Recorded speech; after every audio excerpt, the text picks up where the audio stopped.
This post is not about the inability of politicians to keep their pants on, and it's not about the sex scandals of politicians or people in positions of power with models or interns or members of the general public.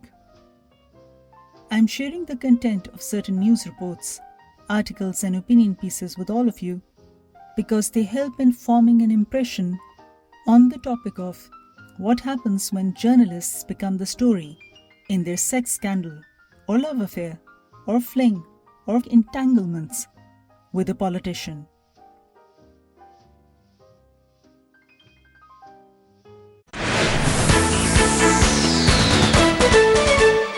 Veteran journalist Navleen Singh, who had a detailed 18-minute-long conversation with Sunanda Pushkar Tharoor on the night before the latter was found dead in a luxurious hotel in Delhi, has spoken exclusively to headlines today. She's reiterated that Sunanda Pushkar was shattered after learning of then MOS Shashi Tharoor's closeness with Pakistan journal Mehr Tarar, something that has been reported extensively. Adding to that, she said that Pushkar had sought help from Navleen Singh to retrieve certain messages that Tharoor had allegedly deleted from his phone. Here's what the veteran journalist had to say about the explosive allegations that have been made. It was a surprise to see Sunanda's name flashing on the phone, and it was about 10 past midnight on the cold night of the 16th, 17th January. Sunanda just was extremely distraught, very agitated, full of, complaints about this Pakistani journalist Mehr Tarar and about her alleged, let me call it, great affinity or proximity to Shashi Tharoor, her husband, Sunanda's husband. And I think she was very upset about that and gave me many instances of when she, what she thought when they had been together and spent time, good periods of time together in her view. And that she said, kept saying to me that, everybody knows that she's wired meaning that she is an ISI agent. So she kept saying that to me. And but I did not sense any threat to her life. One of the highly publicized cases was that of Shashi Tharoor, whose wife Sunanda Pushkar made certain allegations about him with respect to a Pakistani journalist. I'm giving you the details of the case by going through the report that was published on the Guardian website by Associated Press in Delhi on 18th January 2014. And this is what the news report says. Quote, "The wife of an Indian government minister has been found dead in a hotel room in Delhi." Abhinav Kumar, a minister's aide, told reporters on Friday that Tharoor and his wife had moved into the hotel on Thursday as some painting work was being done at their home. The minister thought his wife was sleeping when he returned to their suite on Friday night after attending a meeting of his governing Congress party. But she was found dead, he said. Pushkar on Thursday gave a series of rambling interviews to Indian TV stations in which she said she had no intention at the moment to leave her husband. At one point, a newscaster asked if she realized she was speaking on television. In interviews with Indian television channels, the journalist denied she was having an affair with Tharoor and said she had met him in the past for interviews. Unquote. Pakistani journalist Mehr Tarar, meanwhile, who is in the middle of the controversy over Sunanda Pushkar Tharoor's death, has reacted to a television channel in Pakistan.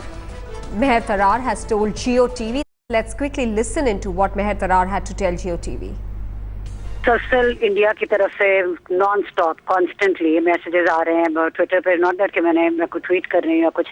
उनका media जो मेरे साथ Twitter पे हुई है, that means कि उनके आम लोग जो हैं कि आप पाके ये फौजी स्पाई हैं और ये पाकिस्तान की तरफ से भेजी गई है. लड़ाई शुरू करने वाली भी वो, बातें करने वाली भी वो टीवी पे जाके कह रही थी कि मैं पाकिस्तानी स्पाई हूँ और मुझे अरेस्ट करवा लेना चाहिए, होना चाहिए और मैंने उनके कंप्यूटर हैक किए, यानी मैंने उनका कंप्यूटर हैक करके अपने खिलाफ पूरी दुनिया में ट्वीट किया है. ये वो कह रही थी टीवी पे आके.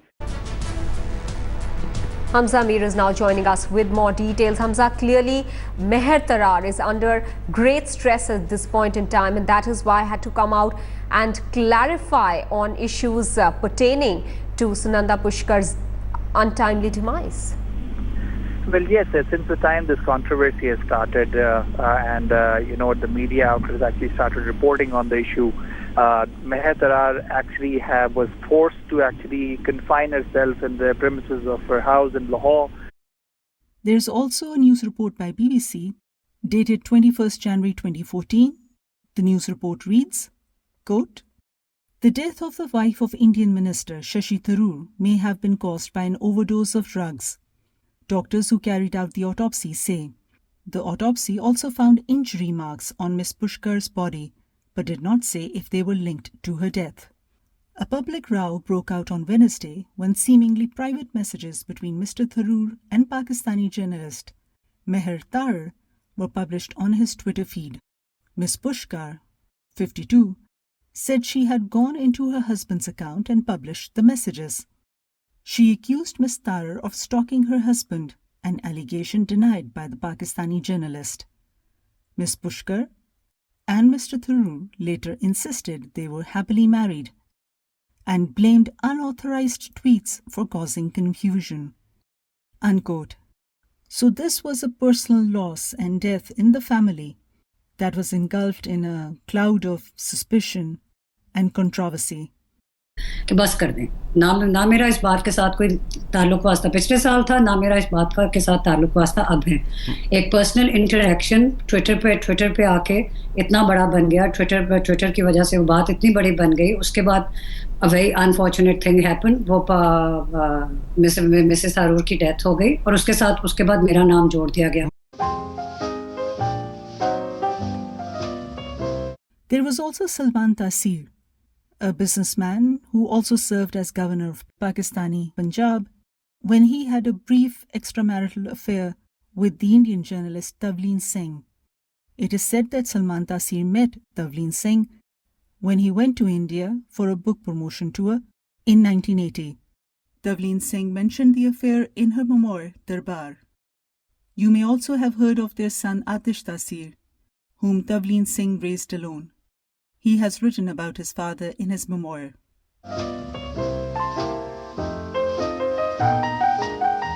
There are a number of examples of journalists being long-term partners to politicians, such as the British Sacha Swire, who is the wife of the former Conservative Party Minister of State Hugo Swire. She wrote Diary of an MP's Wife, her 2020 memoir, on her 2 decades as a politician's wife. Another famous politician, this one Japanese, who's the son of former Japanese Prime Minister Koizumi, married a very popular television news anchor. He was part of the government when he married her, and that became a very major news and a very glamorous news for Japanese media to cover. To date, Christel Takigawa has not written a book on her experiences with Shinjiro Koizumi and what life is like as a politician's wife, while being a TV celebrity at the same time, and part of the current affairs news cycle. And in France, Halalia Salamé's relationship with Socialist and Democrat MEP Raphael Glucksmann came under scrutiny in August of last year when she started hosting one of France's most prestigious news shows, interviewing the top politicians in the prime time slot for the public broadcaster. As you can imagine, the scrutiny is whether a reporter can report on a story ethically without bias or judgment when they have personal stakes in the subject of the story. An article in Politico questioned that very dynamic. In a piece posted on August 22, 2025, Victor Gory-Lafont wrote about Leah Salamé's new role and her partner, Raphael Glucksmann, a likely presidential candidate in 2027. They have been together for a decade. And he writes, quote, "With the couple at the peak of their respective careers, their partnership will be squarely in the public eye over any potential conflicts of interest. Plenty of French politicians have married members of the media, but a French president and a star anchor living under the roof of Elysee Palace would be a first. What a former colleague turned politician of Salamé's told the gossip magazine Gala has been included by Victor Lafont in his piece. Emmerich Karen says, running a news program means offering an interpretation of events and society with a hierarchy of information and political interviews. I wonder how this mix will work in the interest of public service. Unquote. According to the article, Salamé and Glucksmann have built a seemingly stable firewall between their personal and professional lives. But of course, only time will tell whether that turns out to be true or not.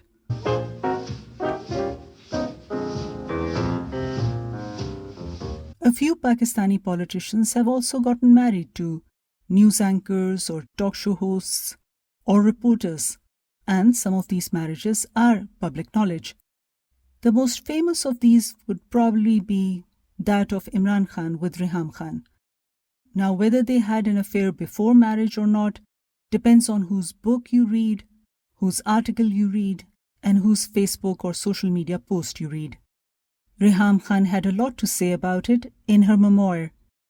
If you're interested in knowing my impression on the book, you can check out the review on Goodreads side. क्या किताब बेचने के लिए जरूरी है कि इस तरह की चीजें ली जाए, आप अपने जाती स्कोर सेटल करें? बिल्कुल आप अपनी और इमरान खान साहब की, उनकी पॉलिटिक्स के बारे में, अपनी जाती जिंदगी के बारे में, या आपके होते हुए जो अगर आपको कोई ऐसी ऑब्जेक्शनेबल चीजें नजर आती हैं, बिल्कुल जो दिल करता है आप उसमें लिखें. लेकिन बार बार मैं कहूंगा, 2-3 चीजें ऐसी हैं जो किसी का राइट नहीं है किताब में लिखने. इस पर बात करेंगे. ये भी देखेंगे कि किस तरह इफेक्ट करेगी. क्या ये वाकई प्री पोल रिगिंग है? क्या ये पीटीआई के इलेक्शन को इफेक्ट करेगी किताब?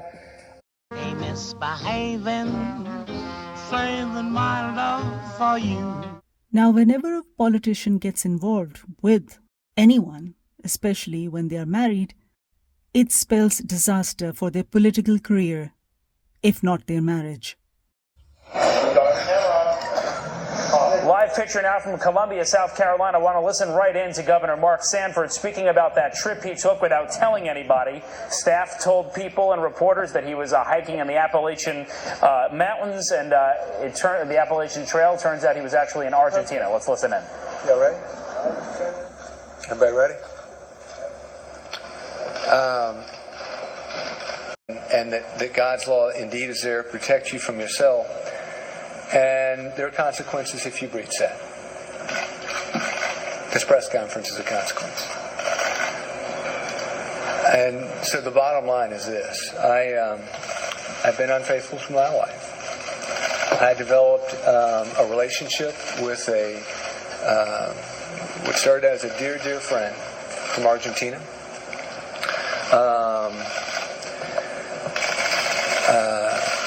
It began very innocently, as I suspect many of these things do, in just a casual email back and forth, in advice on one's life there and advice here. But here, recently, over this last year, it developed into something much more than that. And as a consequence, I hurt her. I hurt you all. I hurt my wife. I hurt my boys. I hurt friends like Tom Davis. I hurt a lot of different folks. And all I can say is that I apologize. The former South Carolina governor, Mark Sanford, probably did not guess that he would be in the center of a political firestorm or a sex scandal more than once in his lifetime. Before 2024 and 2025 and whatever happened in those 2 years as it pertains to Olivia Nuzzi and her former fiancé, Ryan Lizza, Mark Sanford first made news for his extramarital affair with an Argentinian television producer / journalist, Maria Belen Chapur. And then, of course, later on, Mark Sanford got divorced. The drop scene of this particular affair was this, as given by Daniel Politi in a piece for Slate.com, posted on 14 September 2014, like 5 years after the romance first came to light. Quote, Washington insiders were shocked Friday when Representative Mark Sanford announced the end of his relationship with his Argentine fiancée in a rambling 2,346-word Facebook post. The fiancée, Maria Belen Chapur, was also surprised. Unquote. I know for certain the one I love, I'm through with flirting, it's you that I'm thinking of. And the Olivia Nuzzi story, whether it is her relationship with Lizza, Mark Sanford, or RFK Jr., there have been loads of news reports, loads of analysis. Of course, Olivia Nuzzi's memoir has also received traction, but I want to share two particular pieces with all of you. One is the excellent opinion piece written by Nasreen Malik for The Guardian and posted on 8th December 2025.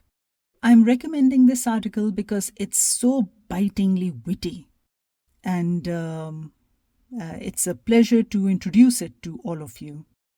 Quote, One upside of adversity is art, inspiring cultural output that seeks to process and channel suffering.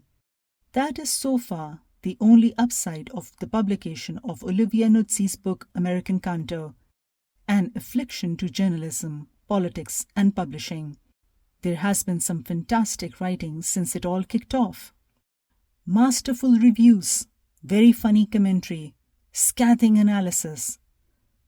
But first, a summary of events for readers of this column, most of whom I assume are well-adjusted offline people, with better things to do with their time than follow what can only be described as a niche beef. Nuzzi is, or perhaps was, keep reading, a celebrated U.S. political journalist who had a digital affair with Robert F. Kennedy Jr. while he was running for president, broke all sorts of journalistic rules while doing so, and was fired from her job at New York Magazine. RFK Jr. went on to become Donald Trump's anti-vaccine health secretary. Nuzzi has published a book about the whole affair, and her ex-fiancé, Lizza, another political journalist, has been drip-feeding revelations about how she cheated on him and a litany of other personal and professional transgressions. There are no heroes here. A new media landscape has hoved into view. Most of the debacle has been litigated on Substacks, independent podcasts, and personal websites. Step back and ask, but is it journalism? The answer is definitely not. But I'm still not sure what it is. On the face of it, we are talking about big and serious things, political and journalistic accountability, the role of the media in the Trump era, love of country, as Nuzzi herself puts it, but it all feels like a pantomime performance of such things. What is most interesting about both Nuzzi and Lizza is their careful plot curation. Never mind that Lizza sat on what he says is germane information about RFK Jr. for months, and that Nuzzi had an undisclosed relationship with a political player while being a political reporter. What you have here, folks, is a story. Lizza serializes it in soapy whodunit. Nuzzi writes it in disconnected fragments, casting a soft-focused dreamlike filter. Scripted reality, but for journalism. And the story, depending on whom you believe, is either of a woman who fell in love and is being punished for being a talented, beautiful, risk-taking enfant terrible, or of a treacherous, self-involved narcissist. But it's really mostly about decay. The question to ask isn't, why would you wager so much on a man with deadly politics and become obsessed with him and his ambition? It's, why not? And why not, when a sort of general unraveling of the mainstream media is unfolding? Increasingly, parts of it are owned by openly partisan moneymen, partnering with high-profile ideologically contentious figures such as Barry Weiss, now editor-in-chief of CBS News, and the rest are struggling, open to the life-saving overtures and diktats of such moneymen. Out of the sinkholes of journalism and politics rises the journalism influencer, a hybrid, both narrator and protagonist, who scoffs at judgment as either cringe or motivated, and becomes ever more skilled and brazen in detached yarn spinning, finessing away active roles, complicities, and abuse of access. The sad realization in the queasy aftermath of this heady scandal is that there are no personas more fitting for the time. There may be a cracking chorus of literary and political lament around both Nuzzi and Lizza, but they together are borne forward, not only through their own lusts, but also by inexorable forces of political and journalistic degeneration." Unquote.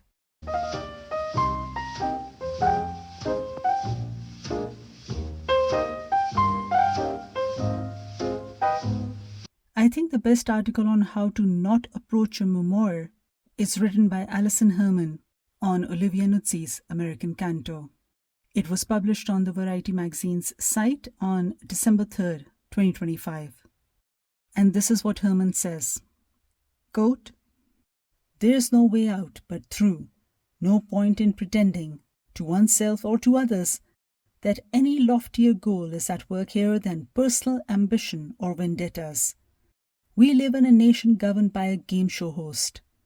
If you're really aiming to capture the moment, best to embrace one's assigned role with gusto, even if that means you're the villain." Unquote. I know for certain the one I love, I'm through with flirting, it's you that I'm thinking of. Hey, misbehaving, saving my love for you.